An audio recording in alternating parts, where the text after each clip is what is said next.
మహానుభావుడైనటువంటి పరమేశ్వరుడి యొక్క దర్శనానికి వెళ్ళేటప్పుడు మీరు ఆ వాహనం దగ్గరికి వెళ్ళి నువ్వు ఎలా భగవంతుణ్ణి గుండెల్లో పెట్టుకుని మోస్తున్నావో అలా నేను కూడా మోయగలిగిన శక్తినియ్యి అని అడగాలి.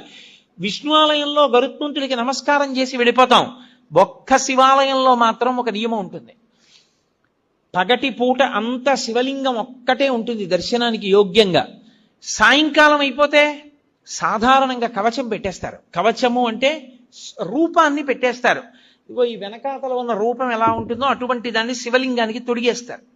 ఒకసారి కాని శివలింగానికి కవచం తొడిగారా ఇక మీరు నంది యొక్క శృంగముల నుండి చూడకూడదు. అసలు నీకా చేసి పెట్టి అదృష్టం ఇచ్చినవాడు ఆయన. ఆయన కాలిలా కదిపితే చరణ యుగళస్తే ఆయన పాదముల దగ్గర శుభములన్నీ పడి ఉంటాయి.